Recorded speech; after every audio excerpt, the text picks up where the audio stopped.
Bonjour à tous.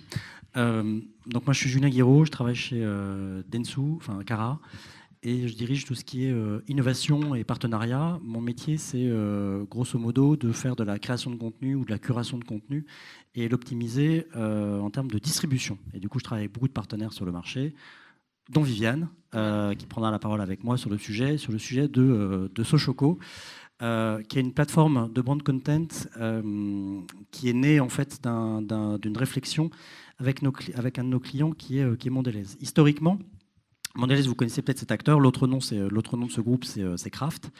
Le sujet dont on va parler est né d'une rencontre entre Dominique Kierman, qui est la patronne des médias de Mondelez en France et au Benelux, et Marie-Laure Sauty-Chalon, qui est la patronne d'Au Féminin. Et Marie-Laure et Dominique se sont dit un jour, on a besoin, en fait, le chocolat est un sujet dans son ensemble qui a besoin d'être traité différemment qu'au travers d'un spot de 30 secondes, au travers des différentes marques. Et il mérite finalement une attention qui est très supérieure à celle qu'on est capable de lui donner dans un canal top-down habituel. Qu'est-ce qu'on pourrait faire finalement, nous au féminin d'un côté et Mondelez de l'autre, pour créer une histoire autour de chocolat qui soit autrement plus engageante ou différemment engageante de celle qu'on crée aujourd'hui au travers de nos spots. Nous, on est rentré dans la boucle du coup de cette discussion au féminin, entre Mondelez et Cara, en disant ok, on a une vraie problématique finalement qui est de préempter l'univers du chocolat en digital, parce que c'est là que les gens sont. Avec un simple constat qui est de dire aujourd'hui, en France, il y a grosso modo entre 1,2 million et 1 million de requêtes par mois sur les moteurs de recherche qui comportent le terme chocolat. Quand on regarde aussi sur les moteurs de recherche, on va trouver grosso modo entre 50 et 60 000 recettes autour du chocolat. Et le chocolat aujourd'hui n'est pas simplement un outil de cooking, de cuisine, mais très au-delà, quand on analyse aussi les requêtes, on est vraiment dans une dimension où on va rentrer dans la mode, on va rentrer dans l'aspect psycho, on va rentrer dans le côté ludique, on va rentrer dans le côté sexo. Donc le chocolat est vraiment au confluent et c'est le postulat qu'on a pris en fait quand on a creusé le sujet avec eux. Le chocolat devient un véritable territoire de passion, et c'est l'ambition qu'on s'est fixée avec Mondelez, au même titre que la mode l'est pour Coca-Cola Light, au même titre que le gaming l'est pour Coca-Cola Zero, ou que le sport peut l'être pour Coca-Cola classique. Avec, en toute humilité bien sûr, parce qu'on n'a pas le poids de ces marques-là. Ça, c'était le premier challenge qu'on s'est fixé en termes de problématique. Et la deuxième problématique, c'est de dire, OK, au sein du groupe Mondelez, il y a 4 marques principales, qui sont celles que vous voyez sur le slide. Côte d'Or, Poulain, Suchard, Milka, qui sont des marques qui ont envie de prendre la parole sur cette plateforme. Et du coup, notre souhait, c'est de dire, OK, on va créer une plateforme d'engagement au travers d'un contenu de marque qui sera écrit, mais qui va respecter systématiquement, parce que sinon ça ne fonctionne pas, la valeur et l'architecture de chacune de ces marques-là, qui sont, comme vous le voyez sur la slide, à chaque fois très différents. Sur Côte d'Or, on est vraiment sur la partie authentique. Sur le Poulain, on va être vraiment sur l'aspect famille et l'aspect recette cuisine. Sur l'aspect Suchard, on est dans une dimension un peu plus plaisir adulte, etc. Ah, attends, on a perdu la connexion. Et sur Milka, on est sur la tendresse. C'est revenu. Oui, c'est bon, c'est revenu. Sauf le contenu. Hop. Merci beaucoup. Voilà, donc on a ces 4 univers de marques différents. Problématique 1. On a une ambition qui est de se dire, OK, je préempte le territoire du chocolat, j'en fais un territoire de passion. Et du coup, on a une ambition qui est, je crée finalement ce territoire du chocolat et je l'associe à Mondelez en digital parce qu'évidemment, c'est ce que je disais tout à l'heure, c'est là que les gens sont. C'est comme ça qu'est née, avec l'équipe d'Au Féminin, toute la partie concept de Sochoco. Sochoco, peut-être que certains d'entre vous y sont allés, c'est au monde, en tout cas à notre connaissance, la première chaîne de marques intégralement consacrée au chocolat. Mais plus qu'une chaîne de marque, c'est une chaîne éditoriale. C'est pour ça que dans le raisonnement qu'on a eu, c'est pour ça qu'on était dans cette dimension partenariale. Ça veut dire que non seulement je fais mon travail d'agence en travaillant les différents points de contact, mais j'ai besoin aussi dans cette réflexion d'avoir la force d'un partenaire comme Au Féminin et Marmiton qui a cette dimension éditoriale et cette connaissance des réseaux. J'ai besoin aussi de Mondelez dans cette association parce que je suis en train de construire des univers de marques qui sont finalement cousins des brand house qu'ils ont l'habitude d'avoir chez eux, c'est-à-dire des architectures qui sont très complètes. Vous connaissez les histoires en marketing, ou avec quel est le positionnement de la marque, quel est son territoire d'expression, etc. En faisant du brand content, effectivement, je fais une délégation d'écriture. Je suis toujours dans ce territoire d'expression des marques, mais j'ai besoin de ça. Donc ce qu'on crée, c'est une chaîne sur YouTube, 100% chocolat. Ce que vous voyez là, pour les 4 marques dont je parlais tout à l'heure, 8 programmes, 52 vidéos, 6 mois de partenariat en diffusion et avec un vrai calendrier éditorial.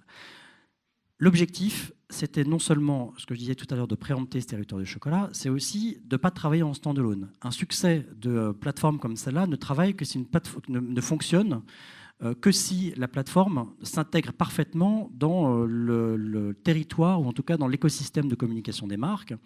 Ça veut dire que si je fais l'écosystème de communication, je vais avoir les canaux habituels qui vont être le spot télé 30 secondes, etc. Mais bien au-delà, pour chacune des 4 marques dont je parle, j'ai besoin d'activer finalement un réseau, enfin toute l'architecture paid on earned.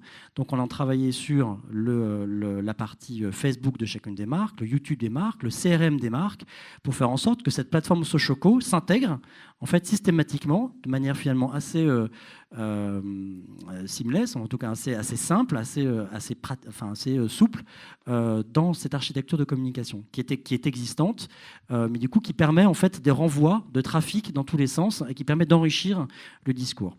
C'est là où effectivement la richesse de l'écriture est super importante. Et enfin, pardon, j'avais oublié ce dernier point, on est évidemment sur une architecture, sur des devices de consommation qui sont multiples. Et les devices, du coup, c'est forcément quelque chose qui se consomme sur le web classique, mais évidemment en mobilité. Je ne sais pas si on peut voir si un exemple. Oui, est-ce qu'on peut du coup basculer sur YouTube? Oui. On va sur la chaîne. Absolument, oui. Alors, pendant qu'on charge la chaîne, Viviane, en fait, qui a géré toute l'édition, toute la partie editing, c'était intéressant de vous montrer effectivement le résultat de ça. Il y a ces 50 vidéos effectivement qui sont créées. Le travail de Viviane, c'était de dire quelle écriture je suis capable d'avoir, quels sont les gens que je vais activer autour de moi en termes d'écrivains, de youtubeurs essentiellement, qui vont pouvoir faire ces créations-là. Donc il y a certaines vidéos qui sont un vrai succès. Aujourd'hui, on verra les chiffres tout à l'heure de l'ensemble de la chaîne. Certaines vidéos, vous allez le voir, sont en fait des bascules entre un discours de marque qui reste assez précis et du brand content pur, c'est-à-dire de la libération de contenu où on donne finalement la main à un youtubeur, ici Ludovic, pour exploiter le territoire de la marque. Qu'est-ce qui vous ferait plaisir? Alors le chausson pomme, d'accord. Par contre, en chocolat. Bonjour. Alors, qu'est-ce qui vous ferait plaisir? Alors, le chausson pomme, d'accord. Par contre, en chocolat, on n'a plus chocolat. Donc, ce que je peux vous mettre à rigueur, c'est un ton crudité. Tout ce qui est chocolat, c'est fini. Je ne sais pas si vous avez entendu, mais chocolat, c'est plus du tout, quoi. Ah, c'est fini définitivement, en fait. Il n'y en a plus du tout, quoi. Et pas qu'ici, partout. Hein. Chocolat, c'est fini, quoi. Ça commence à se faire, c'est dû à quoi? Pénurie. Plus de chocolat, quoi. Pain, j'ai. Pain au chocolat, j'ai pas. Il n'y a plus de chocolat en France? Oui, plus de chocolat en France. Plus de cacao. Plus de cacao, c'est fini, quoi. Donc, s'il vous plaît, les gens qui veulent du chocolat peuvent aller sur la droite et les gens normaux à gauche. Voilà. Pénurie mondiale de chocolat. Vous avez pas entendu parler? Bah, faut regarder les infos alors, monsieur. C'est une blague ou... Ah non, c'est pas une blague. C'est vrai? Ah non, c'est vrai, c'est vrai. Je suis le premier peiné. Hein. J'en ai à la maison si vous voulez. Bah, si vous en reste, gardez-le. C'est précieux maintenant. Il n'y a pas trop de chocolat? Il n'y a plus de chocolat, c'est fini. Dans les prochains jours? Ah là, dans les prochains jours, il n'y en aura plus du tout là. C'est qui interdit ça? Non, c'est pas interdiction, c'est qu'il n'y en a plus. Ça n'existe plus. C'est fini. Les viennoises au chocolat aussi? Viennoises au chocolat, il y a du chocolat dedans. Oui, Donc j'ai des viennoises, mais pas viennoises au chocolat. C'est définitif, vous n'allez plus avoir au chocolat. Définitive. Non, ça paraît dingue. Ah mais moi j'étais, j'ai regardé ma télé, j'étais comme ça. Non, mais c'est pas possible. Waouh, que tout le monde se calme. Il n'y a plus de chocolat, ok? C'est comme ça que je vais leur dire. Ils vont arriver, je vais leur sortir ça, mais ils vont bien comprendre qui est le patron ici.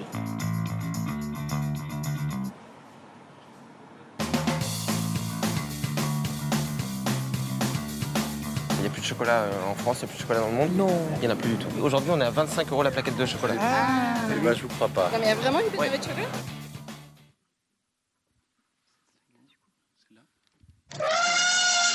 Asseyez-vous, je vous en prie. Merci.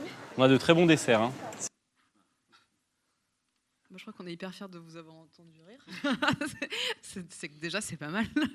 Voilà, moi, je suis Viviane Rovier, je dirige les opérations spéciales pour le groupe Au Féminin, donc Au Féminin et Marmiton. Et donc, on a effectivement travaillé en partenariat sur ce beau projet. Et notre mission à nous, ça a été une mission d'éditeur. En fait, c'était comment faire de cette chaîne un succès, évidemment. Et puis surtout, que faire de cette chaîne? En fait, comment travailler cette chaîne YouTube. Donc, il a fallu, dans un premier temps, évidemment, décrypter l'ensemble des valeurs de chacune des marques, ce qui a représenté un certain temps, et puis vraiment d'être à l'écoute de chacune d'elles.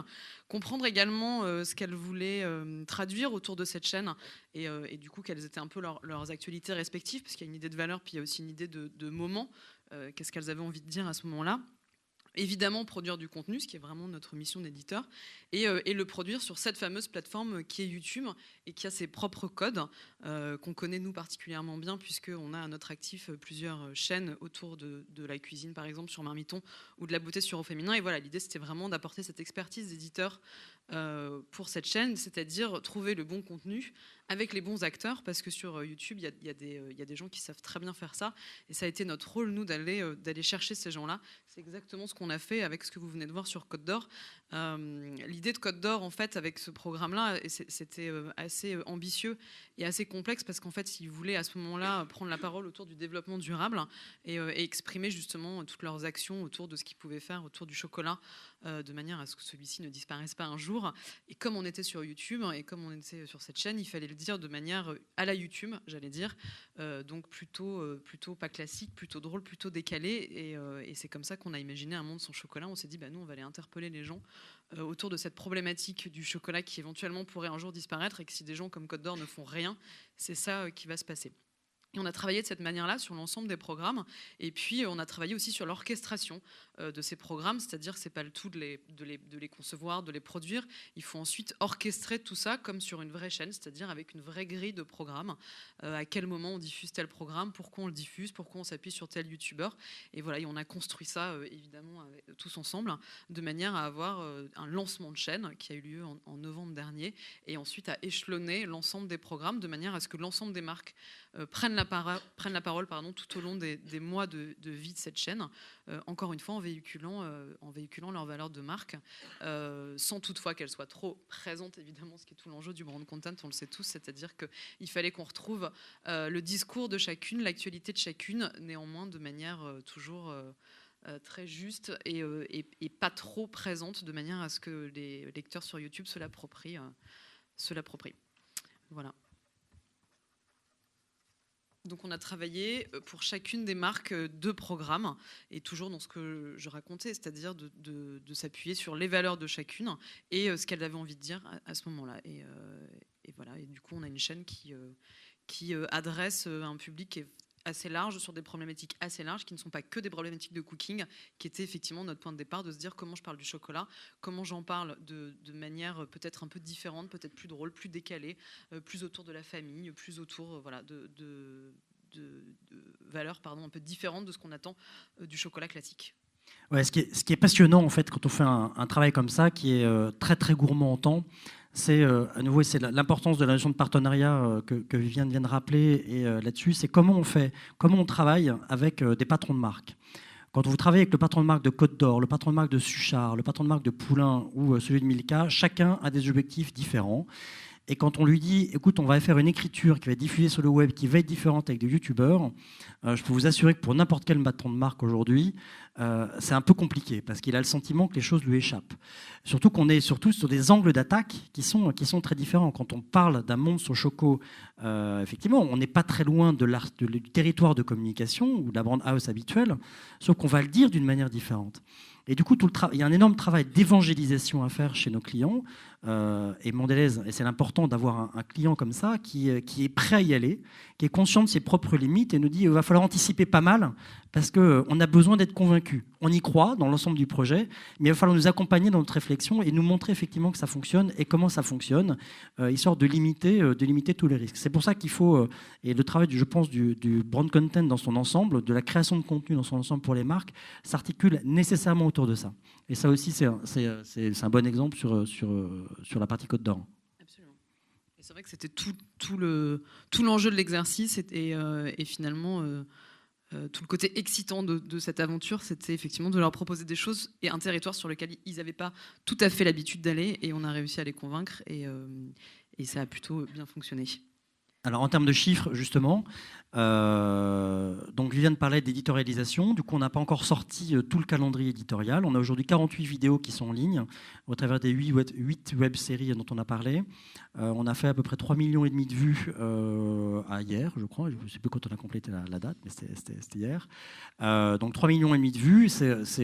Après, est-ce que c'est bien, est-ce que c'est pas bien? C'est parfaitement dans la plaque de ce que nous, on avait programmé en termes d'audience. Du coup, on est plutôt content. Évidemment, 4000 abonnés. Donc ça, c'est plutôt très fort. C'est assez rare c'est très difficile d'avoir des abonnés à des chaînes YouTube, mais c'est fondamental parce qu'effectivement, ça permet d'avoir de la récurrence, d'avoir des updates, d'être au courant que la nouvelle vidéo est sortie, etc. Du coup, ça permet de créer de l'engagement dans la durée. Et c'est toute l'importance d'avoir une architecture aussi de communication autour qui permet de faire ces mises à jour de manière très régulière et de garder les gens au courant. Un niveau de like qui est de 3350, 1100 partages de vidéos, 550 commentaires positifs, etc. Donc au-delà des 3,5 millions de vues, à nouveau, ce qui était important pour nous, c'est d'arriver en fait à montrer, de créer cette chaîne éditoriale dans la durée, avec toutes ces variations de ton, de communication, en respectant le territoire de chacun des marques, chacune contribuant en fait à faire de Mondelez la marque finalement qui est propriétaire du chocolat dans sa dimension qui n'est pas simplement cooking, mais qui devient territoire de passion. Et cette dimension, enfin cette ambition de préemption d'un territoire, elle est fondamentale parce qu'effectivement, vous savez que Mondelez, comme n'importe quel, les acteurs du chocolat, il y en a beaucoup. Si je prends Nestlé, Lindt et Mondelez qui se partagent le marché, on va aller très vite sur des dimensions cooking ou plaisir. En fait, en élargissant le spectre de communication et du coup de prise de parole, j'ai beaucoup plus de chances de travailler en référencement et du coup d'avoir des marques qui émergent de manière beaucoup plus favorable et ce qui est bénéfique aux quatre de ça. Et d'ailleurs, les feedbacks des internautes sont plutôt bons. Absolument. Oui, on a eu un certain nombre de commentaires effectivement sur cette chaîne parce que c'est ça aussi l'idée de créer une chaîne YouTube, c'est d'aller créer de l'engagement et de faire réagir les gens face à tous ces programmes qui, encore une fois, sont un peu décalés par rapport à ce qu'ils ont l'habitude de voir sur ce territoire. Et voilà, et on vous a mis quelques verbatims qui effectivement montrent à quel point les gens étaient enthousiastes et engagés. Et le chiffre effectivement de 4000 abonnés est quand même à noter parce que c'est un travail qui est assez compliqué à faire sur YouTube de générer de l'abonnement parce que c'est un vrai engagement et c'est un chiffre dont on est effectivement assez fier, hormis les vidéos vues effectivement qui étaient la base, j'allais dire, de la réussite de cette chaîne. La richesse, elle vient aussi de la force d'Au Féminin et de Marmiton à rassembler autour d'eux des youtubeurs, des contributeurs qui croient au projet. Donc, je pense que il faut que vous rendiez compte de la difficulté qu'on a à faire travailler des youtubeurs. Ils sont tous super collaboratifs. On peut parler de Bagel, on peut parler du Golden Moustache, etc. Sauf que les gars, ils travaillent, c'est Barnum, quoi. Donc il faut accepter vraiment la délégation finalement d'écriture, avoir des youtubeurs qui acceptent en fait de traiter le sujet tout en respectant les contraintes qu'on a et l'objectif qu'on a. Ça, c'était une vraie gageure. Et c'est la richesse de cette histoire-là, c'est que on est capable de faire de la délégation d'écriture avec des exés qui sont extrêmement fortes, de la qualité de production qui est très forte, parce qu'effectivement, on ne prend pas les internautes, on respecte absolument le travail qui doit être fait d'engagement auprès des internautes. Et vous verrez, si vous allez sur la chaîne, effectivement, la diversité des productions reflète vraiment ça. On est dans des tonalités qui sont très différentes, tantôt dans l'humour, avec ce qu'on a vu sur Ludovic, avec Amonceau Choco, tantôt dans la complicité très forte quand on va travailler sur le journal de la tendresse, avec Milka, tantôt on est dans le côté très familial, dans le programme qu'on a créé avec Poulain, etc. Donc c'est ça qui est important. Et justement, je crois qu'on avait envie de vous montrer un autre programme qui, pour le coup, est effectivement montre à quel point cette chaîne est diverse et à quel point chaque marque, tout en présentant le territoire du chocolat, a su véhiculer ses valeurs et ne serait-ce que dans la réalisation, a trouvé son identité. Et on voulait vous montrer ce qu'on a fait avec Suchard, par exemple, avec justement un peu plus de produits, ce qui donc n'est pas du tout le cas dans ce que vous venez de voir.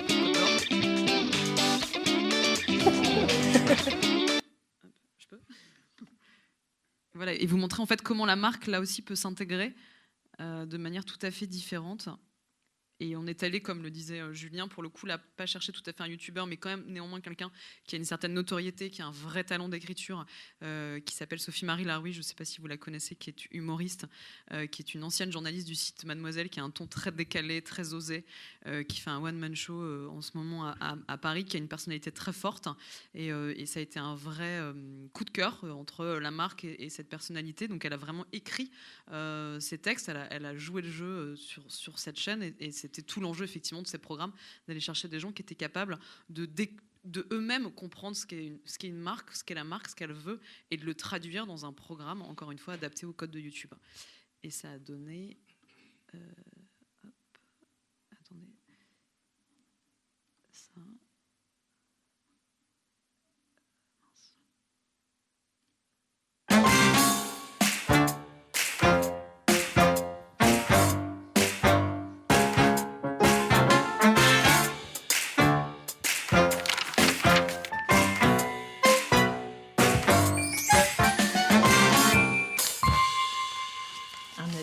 Secret.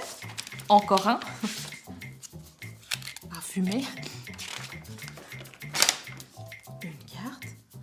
Il est médecin. J'adore. Mon très cher vous, ça doit être moi. Je suis médecin généraliste et pratique depuis quelques années la médecine ayurvédique. Je ne sais pas ce que c'est, mais je suis sûre que j'adore aussi. Je voudrais vous faire part d'une découverte incroyable pour l'avancée de la science. Carrément, le rocher noir guérit à peu près tous les maux. J'ai prescrit des cures à une 50aine de patientes dépressives, anémiques ou mélancoliques. Et les résultats sont spectaculaires. Spectaculaires, dit-il. J'aimerais lancer un appel pour que les cures de rocher noir soient prises en charge par la sécurité sociale. Qu'est-ce que c'est que ce micmac ? Testé dans un espace de 100 mètres carrés avec divans et canapés, musique lounge et distribution. Vous voyez que là, on est dans une écriture qui est finalement beaucoup plus longue, beaucoup moins séquentielle que dans la partie avec des multiplans qu'on peut avoir sur un monde sous Choco. On est vraiment, donc là, on est avec Suchard, et on est vraiment dans cette dimension beaucoup plus très sexy, enfin dans le plaisir, hein, littéralement, avec une partie gros plan et un contenu très fort. Donc juste avant de vous passer la parole, parce que si on vous a des questions, on sera ravis d'essayer d'y répondre. On a juste une slide de synthèse sur le sujet. Je pense que les clés de succès dans une opération comme celle-là, c'est d'abord d'avoir un client qui ait une vraie volonté d'aller de l'avant. Ça, je le mentionnais tout à l'heure, mais c'est vraiment important parce qu'il est très supportif et en même temps, de temps en temps, il a besoin d'être convaincu, etc. Du coup, on a un besoin de faire ce travail d'évangélisation, et seule une dimension partenariale entre la marque, l'éditeur et l'agence peut permettre d'arriver à faire tomber les limites si tant est qu'il y en ait. Ce qui est très important aussi, c'est de trouver la bonne balance entre le discours de marque top-down et cette délégation d'écriture que je mentionnais tout à l'heure, qu'on va donner à la fois à un éditeur et à la fois à des youtubeurs, parce qu'effectivement, c'est ça qui va faire leur richesse et le sel. Et le troisième point, ou le quatrième facteur de succès, c'est de se dire comment est-ce que cette plateforme-là ne vit pas de son côté, en standalone, parce que ça, c'est pas un key success factor, c'est bien de l'intégrer dans l'ensemble de l'écosystème de communication. Je parlais tout à l'heure de bien être clair sur l'activation d'un hashtag Sochoco, d'avoir que chacune des marques en fait relaie les contenus sur sa propre page Facebook typiquement, et que les youtubeurs eux-mêmes de leur côté qui contribuent vont utiliser leur propre communauté pour montrer le travail qu'ils ont fait avec une marque, puisqu'on n'est effectivement pas dans du branding pur. À tel point finalement que si vous regardez ce qu'il y a sur Côte d'Or, sur le H1, c'est-à-dire sur le premier semestre, un monde Sochoco, qui est le concept que Viviane vous a présenté en introduction, qui était donc cette écriture avec Ludovic, avec ses caméras cachées, devient finalement une vraie activation, cette fois-ci beaucoup plus forte. On est parti d'un petit concept, en toute humilité, finalement, et très modeste, très sympa, à un truc qui est vraiment fort. Sur la marque communique maintenant très largement. Si vous allez sur le site web, c'est vrai qu'on vous a mis la capture. À droite, on est vraiment sur personne ne veut d'un monde sans chocolat. Donc on a pris un concept, on l'a transformé finalement en vraie activation de marque cette fois-ci avec une prise de parole beaucoup plus forte. C'est pour ça qu'on est dans une dimension test and learn. Là, on a testé, Mondelez a regardé, le concept a plu, il y a eu beaucoup d'engagement sur YouTube. Clac, ok, on sort un peu du bois. Donc ça en fait la richesse d'une plateforme comme celle-là. Merci à tous les deux. Moi, j'ai une première question. Là, au féminin, donc je joue un rôle d'éditeur. Il met au service de la marque et de la stratégie définie son savoir-faire et son réseau autour de YouTube. Mais la marque en tant que telle intervient moins. La marque média au féminin intervient moins directement dans le dispositif. Elle intervient dans le dispositif... enfin, elle intervient de deux manières. Elle intervient également de manière assez classique dans le dispositif média, évidemment. Oui. Et puis quand même sur tout notre écosystème, j'allais dire, éditorial, qui nous permet quand même d'aller créer du trafic à partir de notre écosystème. À nous, que ce soit Marmiton, au féminin ou même Mademoiselle, qui nous a permis en fait, de créer du trafic autour de cette chaîne de manière, pour le coup, là, très éditoriale en fait. D'accord. Ok. Des questions ?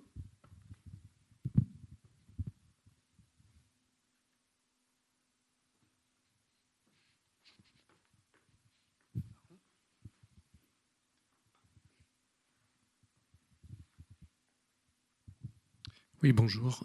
Pierre-Henri Théron, je suis DG d'une petite PME qui s'appelle Love Gracefully. J'avais une question par rapport à l'utilisation de YouTube. Quand vous dites que YouTube, c'est... décalé, humoristique, etc. Le risque d'aller sur YouTube et donc de faire de quelque chose décalé humoristique par rapport à peut-être une marque qui a une image sérieuse, c'est-à-dire du chocolat, c'est quand même sérieux. Et j'ai adoré d'ailleurs ce que vous avez fait. Du coup, attendez, si vous pouvez préciser votre question ? Oui. Le risque, ce risque sur le jeu... je reformule, Pierre, le risque de ces codes ludiques par rapport à un produit sérieux. Il y en a, je pense qu'il est, à nouveau, quand je mentionne la clé de succès, c'est bien d'avoir cette balance de trouver le bon équilibre entre cette dimension qui est l'architecture de marque, telle qu'elle est définie dans les canons marketing de Mondelez, et la possibilité qu'on a de la twister pour en faire quelque chose d'engageant. YouTube, alors après, on n'est pas sur une plateforme qui est comique. En fait, si YouTube n'était qu'un truc drôle, ça se saurait.